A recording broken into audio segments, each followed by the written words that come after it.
Along the international border in Jammu, the nights are supposed to be quiet. But lately, there's a new sound cutting through the darkness. It's a low, mechanical hum, a sound that signals a new, invisible war being fought right over our heads.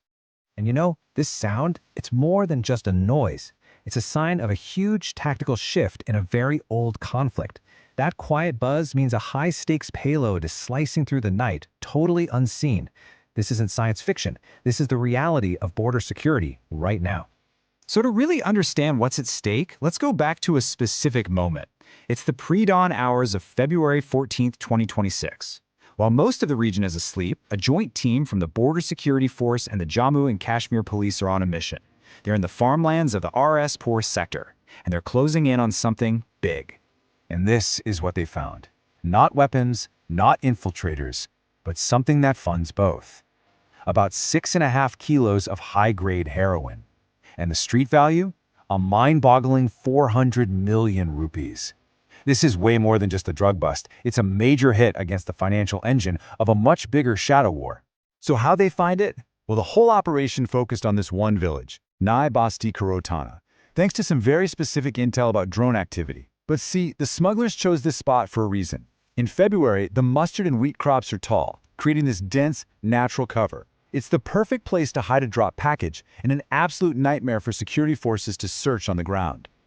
That seizure in RS Pura, it really tells you everything you need to know about how this threat has evolved. I mean, we were a long, long way from the early days of this stuff. The technology has advanced so fast it's kind of startling. What used to be a clumsy tactic is now a super sophisticated, almost military-grade operation. Just look at this timeline. Back in 2019, the drones were almost primitive. Big, homemade hexacopters that were loud and pretty easy to spot and shoot down. Fast forward to 2024, and they've upgraded to smaller, quieter commercial drones. But today, in 2026, it's a whole new ballgame. We're talking about drones with frequency hopping tech and special silent propellers, literally designed to avoid being detected or jammed. And this comparison just puts it in stark relief. The payload capacity has jumped 20 times, from half a kilo to 10 kilos. They're almost half as quiet. But the real game changer is the navigation and the countermeasures. These new drones use pinpoint GPS release systems and, crucially, frequency hopping. That means they're constantly switching radio frequencies, making it incredibly hard for a standard jammer to lock on. Let's be clear, you don't buy this kind of tech off the shelf. This points to something much bigger, like state-sponsored backing. So if the threat is getting this advanced, what's the response? Well, India's fighting back, but not just with more troops or higher fences. The answer is a multi-layered, high-tech, invisible shield that's designed to own the sky. The Border Security Force calls it the kill chain. Here's how it works. Step 1. Detect. They use AI-powered radars and acoustic sensors that are smart enough to tell the difference between a bird and the specific sound of a drone motor. Step 2. Identify. Once they have a lock, electro-optical targeting systems use thermal imaging. Day or night, if it has a heat signature and it's moving like a machine, they see it. And finally, Step 3. Neutralize. Handheld anti-drone guns blast a powerful radio signal that jams the drone's controls and forces it to land. So is it working? Well, the numbers tell a pretty compelling story. The BSF has taken down and recovered nearly 300 of these drones in the last year. That's a huge win, no question. But it also brings up a pretty chilling question, doesn't it? For every single one they catch, how many are getting through? And that question leads us straight from the hardware to the humans behind it all. Because every drone has a pilot, every package has a recipient, and every single rupee it generates is funding a much wider, more dangerous network. It's time to follow the money. So why heroin? The answer is brutally simple. It is the perfect currency of modern terror. Think about it. It's small, it's light, and it's incredibly valuable. That one shipment from RS Pura, just 6.5 kilos, can fund months of sleeper cell operations, buy illegal weapons, and pay for recruitment drives, all while the money trail stays completely off the books, totally untraceable through normal banks. And this is how they do it. It's a chillingly efficient system.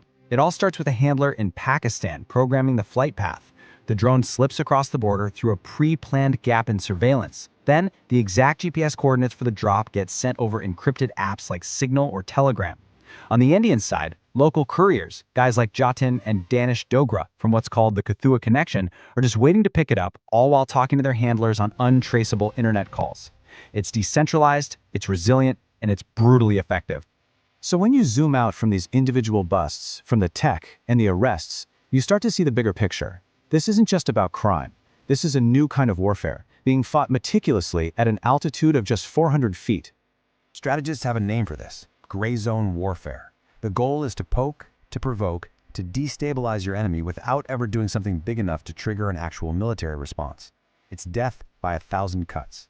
And get this, when BSF forensics teams analyze the captured drones, the return to home coordinates often point right back to military outposts across the border. These aren't just criminals, they're proxies in an undeclared conflict. In this new kind of war, the whole idea of a battlefield has changed. The front line isn't just a fence or a watchtower anymore. The first line of defense is now the local village. The BSF is now depending heavily on people in these border communities, just like in Naimbasti, Karatana, to be their eyes and ears, to report that faint, unusual hum in the night sky. Which brings us to the biggest question of all. In a war that's become a silent battle of algorithms and acoustic signatures, who's really defending the border? Is it the soldier holding the anti-drone gun? The engineer writing the code? Or is it the farmer who just happens to look up and notice something isn't right? And believe me, this tech race is only getting faster. The next threats are already materializing. We're talking about swarms of drones working together and fully autonomous craft that don't even need a pilot. And the response is just as futuristic: AI-powered fences and advanced tech to find smuggling tunnels. The sobering truth here is that for every new shield we build, a sharper spear is already being made. It's a perpetual, high-stakes race. That seizure in RS Pura was one battle won, but the invisible war continues every single night. It's evolving with every line of code, with every new countermeasure. To keep up with the tech and to understand the new tactics shaping our world, make sure you subscribe for our latest explainers. Stay informed.